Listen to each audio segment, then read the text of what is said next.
बीबी मैं तो हैरान हो गया हूँ। इजराइल पाकिस्तान का नेबरहुड पे आ रहा है, और क्या इजराइल पाकिस्तान का नेबर बन जाएगा if there is a regime change in Iran?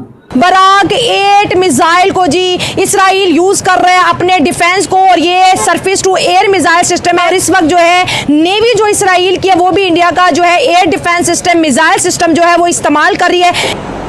आप समझते हैं कि जब आप 10 गुना कम पैसे खर्चते हैं फिर भी ऐसे मुल्क को आप हरा सकते हैं जंग में? इसके साथ साथ आकाश मिसाइल सिस्टम की बात करें तो ऑलरेडी इंडिया आर्मीनिया को और बहुत सी आसपास कंट्रीज को बेच चुका है। इजराइल जो है वो बलोचिस्तान के अंदर मुदाखलत करने की पोजीशन रखेगा if there is a regime change. वहां तक भी मामलात यही थे कि जब वो एयरपोर्ट पर पहुंचेंगे तो उनका एक अजीम शान किस्म का इस्तकबाल किया जाएगा। अध खिले जो फूल खरीदे गए थे वो खिले बगैर ही मुरझा गए। फील्ड मार्शल साहब पाकिस्तान वापस आ गए। तो अमेरिका इंडिया के साथ बिगाड़ना नहीं चाहेगा पाकिस्तान के लिए। क्या क्या सोचा था और क्या क्या हुआ है, क्या क्या प्लानिंग्स की थी और आखिरकार हमारे हाथ में आया क्या है? India on one side, Israel on other side. दो आपके जो नेबर कंट्रीज हैं, ईरान इंडिया के साथ तो पहले ही नहीं बनती, इंडिया के साथ तो पहले ही नहीं बनती, तो फिर क्या होगा भाई, आगे क्या होगा, हम किधर जाएंगे?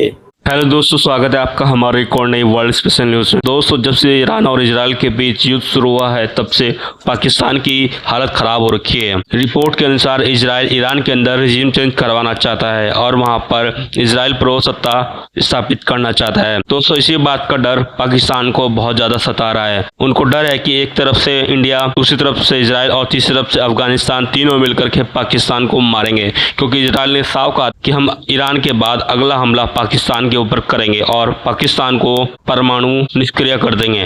वहीं एक खबर ये भी आ रही है कि भारत के बराक 8 एयर डिफेंस सिस्टम ने इजराइल में काफी धूम मचा रखी है। दोस्तों, Barak 8 surface to air attack air defence system है जिसे भारत और इजराइल ने साथ मिलकर बनाया है। ये एक short to medium range missile से हवा में आ रहे किसी भी चीज को 70 किलोमीटर दूर ही नष्ट कर देता है, जो इस समय इजराइल यूज कर रहा है, जिस बात की चर्चा पाकिस्तान के अंदर भी काफी ज्यादा हो रही है।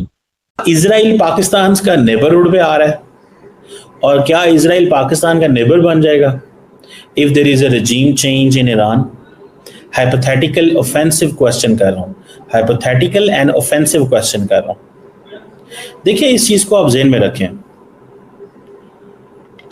इस वक्त की जो पोजीशन ये है कि इजराइल जो है वो बलोचिस्तान के अंदर मुदाखलत करने की पोजीशन रखेगा if there is a regime change. Hypothetical बात कर रहा हूं, if there is a regime change, hypothetically speaking. So ये पाकिस्तानियों को थोड़ा सा इस पे थोड़ा केयरफुल रहना चाहिए। और मेरा ख्याल ये है, I can speculate, I can not से येस और no, I cannot say yes or no. I can speculate. मुझे लगता है कि Pakistani government might have been telling the rest of the world but that you need to stop. Israel को रोकना चाहिए, और अगर इजराइल को नहीं रोका जाता और इजराइल ईरान के ऊपर कंप्लीट अपनी मर्जी से रजीम चेंज करवा लेता, ओके अमेरिकन ने कहा है कि there will not be regime change, the strikes in Iran was not regime change, Israel चाहता है रजीम चेंज हो। देखिए, बीबी नेतन्याहू की दो बड़ी ख्वाहिशात थी, एक तो इजराइल के ईरान के न्यूक्लियर प्रोग्राम पे हमला हो, अमेरिका ने वो कर दिया। ईरान के न्यूक्लियर प्रोग्राम पे हमला हो और अमेरिका ने वो कर दिया, और बीबी नेतन्याहू खुश है इस चीज़ के ऊपर कि थैंक यू आपने ये हमला कर दिया है। कल आपने देखा होगा कि पूरे के पूरे जो वहाँ पे हो रहा था इजराइल के अंदर, तल अवीव के अंदर डिजिटल बोर्ड्स वगैरह लगे हुए थे। लेकिन ये अब सवाल हमें बनता है कि अगर वहाँ पे रजीम चेंज हो गया तो इजराइल बलोचिस्तान में बहुत कुछ कर सकेगा। बलोचिस्तान जो है that will not B a safe place. पहुंचना था पाकिस्तान। वहां तक भी मामलात यही थे कि जब वो एयरपोर्ट पर पहुंचेंगे तो उनका एक अजीम शान किस्म का इस्तकबाल किया जाएगा।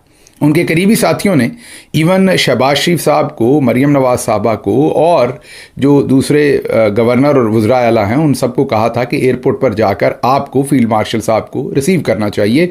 बहुत बड़ी कामयाबी वो समेट कर वापस आ रहे हैं। कुछ लोग जाने को तैयार थे। नून लीग की लीडरशिप जो है वो थोड़ी हिजान में मुब्तला थी, उनको समझ नहीं आ रही थी, लेकिन पीपल्स पार्टी के लोग जाने को तैयार थे, गवर्नर्स और दूसरे लोग, तो सब तैयारी हो चुकी थी। सिर्फ इतना ही नहीं, एयरपोर्ट पर तो रिसीविंग करनी थी, बड़े खूबसूरत फूल शूल खरीदे गए थे।